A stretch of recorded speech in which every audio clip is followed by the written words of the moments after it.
Hi friends, welcome to my Rakshita channel. இன்னைக்கு நம்ம சேனல்ல என்ன பார்க்க போறோம்னா சிம்பிளான ஒரு சிக்கன் கிரேவி எப்படி செய்யறதுன்னு தான் பார்க்க போறோம். வெங்காயத்துக்கு தேவையான பொருட்கள் என்னென்னன்னு பார்க்கலாம்.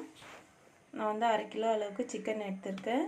2 பெரிய சைஸ் வெங்காயம், 2 பெரிய சைஸ் தக்காளி எடுத்துர்க்கேன். கறிவேப்பிலை கொஞ்சம் எடுத்துர்க்கேன். இதோட பட்டை கிராம்புலாம் சேர்ப்போம். வாங்க எப்படி செய்யறதுன்னு பார்க்கலாம்.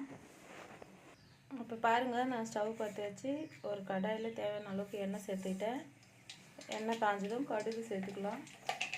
அதோட ஒரு பட்டை, 2 ஏலக்காய், 2 கிராம்பு, கொஞ்சம் சோம்பு சேர்த்துக்கலாம்.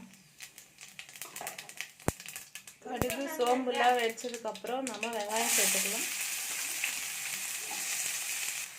அதோட எடுத்து வச்சுருக்க கருவேப்பிலையும் சேர்த்துக்கலாம். வெங்காயம் சேர்த்து நல்லா வதக்கிக்கோங்க. நல்லா ப்ரௌன் கலர் வர வரைக்கும் வதக்கிக்கலாம். நம்மளுக்கு வெங்காயம் எந்த அளவுக்கு வதங்குதோ அந்த அளவுக்கு டேஸ்ட் கொடுக்கும். அதனால் நல்லா வதக்கிக்கோங்க. இப்போ பாருங்கள், வெங்காயம் நல்லா ப்ரௌன் கலர் ஆக போகுது. இந்த டைமில் தக்காளி சேர்த்துக்கலாம். தக்காளியும் நல்லா வேகணும். நல்லா குழைவாக வேக வச்சுக்கோங்க. இந்த டைமில் தேவையான அளவுக்கு உப்பு சேர்த்துக்கோங்க. கல்லுப்பு சேர்த்துக்கோங்க. அப்போ தான் டேஸ்ட் கொடுக்கும். இப்போ சால்ட் சேர்க்காதீங்க. பாருங்கள், தக்காளியும் நல்லா வதங்கிடுச்சு.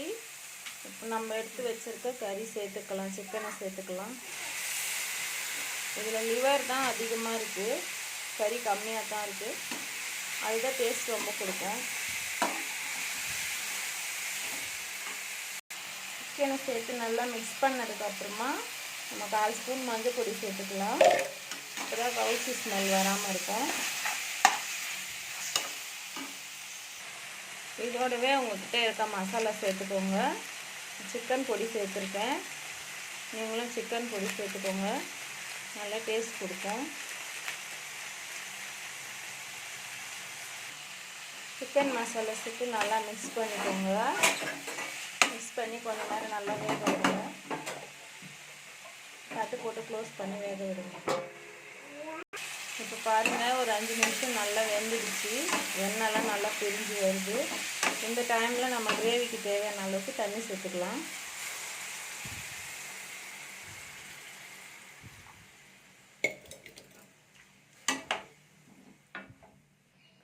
தேவையான அளவு தண்ணி சேர்த்ததுக்கப்புறம் நம்ம வீட்டில் வச்ச குழம்பு மிளகாத்தூள் சேர்த்துக்கலாம்.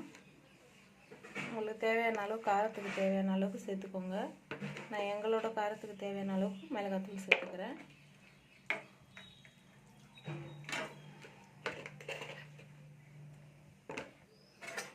பாருங்கள், நான் தேவையான அளவுக்கு மிளகாத்தூள் சேர்த்துட்டேன்.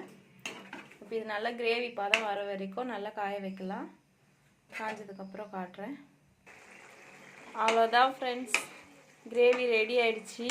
சிம்பிளான ஒரு சிக்கன் கிரேவி. இப்போது இதோட கொஞ்சமாக பச்சை கருவேப்பிலை தூவி ஸ்டவ் ஆஃப் பண்ணிவிடுங்க.